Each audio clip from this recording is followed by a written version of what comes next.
France might have the most talented squad at the 2026 World Cup, but that's exactly what makes this challenge so difficult. With world-class players everywhere you look, some big names are inevitably going to miss out. And before France can think about winning the tournament, Didier Deschamps faces one crucial task: finding the perfect starting 11. Today, we're going to build that team. Before we start choosing players, we need to decide how France is going to play, because having great players is one thing, but putting them in the right system is another. After looking at the options available, a 4-3-3 feels like the best fit for this squad. It gives France the balance they need in midfield, enough freedom in attack, and most importantly, it allows the team's biggest strengths to shine. With the formation decided, we can finally start building the team. The first position is probably the easiest decision we'll make today. Replacing Hugo Lloris was never going to be easy after everything he achieved with France, but over the last few years, Mike Maignan has made the transition look almost seamless. With his leadership, shot-stopping ability, and experience at the highest level, he has established himself as France's clear number one. That's why he takes the goalkeeper spot in our starting 11. With the goalkeeper position settled, we can move to the defense, and the first decision comes at right back. We're going with Jules Koundé. It's true that he hasn't had his strongest season, and some of his performances have been criticized, but he remains one of the most reliable defenders in the French squad. Deschamps trusts him. He has experience at the highest level, and his ability to defend one-on-one against top wingers is a huge asset in tournament football. He may not be the most spectacular option, but he's the one we'd trust to start. At center-back, the first name on the team sheet is William Saliba. Over the last few seasons, he has established himself as one of the best defenders in the world, thanks to his composure on the ball, his ability to read the game, and his consistency at the highest level.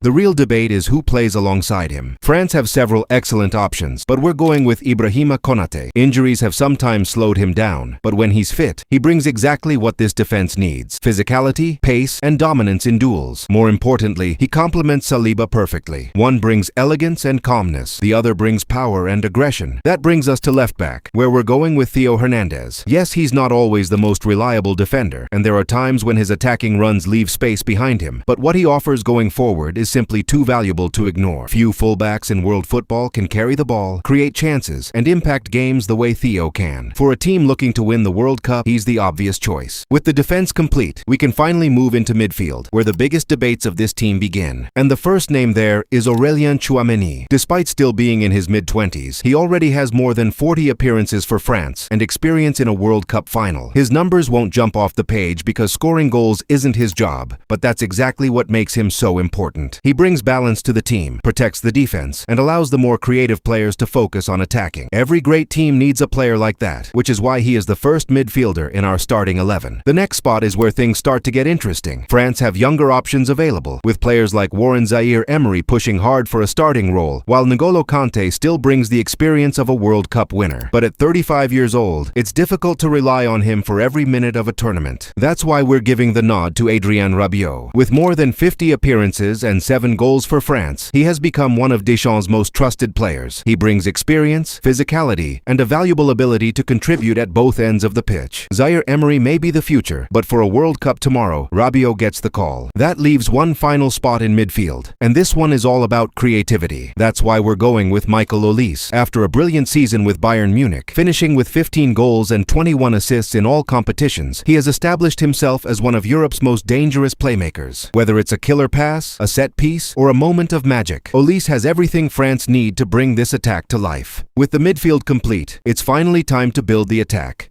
And we'll start on the right wing. France have plenty of options here, but we're giving the nod to Désiré Doué. At just 21 years old, he has enjoyed a breakout season with Paris Saint-Germain, finishing with double figures in both goals and assists, while proving he can deliver in the biggest games. If the right wing was a difficult decision, the left wing certainly isn't. Kylian Mbappé is the first name on every France team sheet, and for good reason. Already France's captain, he has scored more than 50 international goals and continues to deliver on the biggest stage. His pace, finishing, and ability to decide a game on his own make him one of the most dangerous players in world football. When you have a player like Mbappé, there simply isn't a debate. He starts. That leaves just one position to fill, and we're giving it to Ousmane Dembélé. Many people still see him as a winger, but over the last season he has shown he can be just as dangerous through the middle. With more than 30 goals in all competitions, it has been the most prolific campaign of his career. His movement, pace, and finishing have reached another level, and with creative players around him, he has everything needed to lead the line. It may not not be his traditional position, but right now, Dembélé is the striker this French team needs. And just like that, our team is complete. A 4-3-3 built around balance, creativity, and pace. Maignan in goal, Koundé, Konaté, Saliba, and Theo Hernandez at the back. Tchouaméni and Rabiot in midfield, with Olise just ahead of them. Doué on the right, Mbappé on the left, and Dembélé leading the line. On paper, this is a team capable of beating anyone. The only question is whether Didier Deschamps sees it the same way.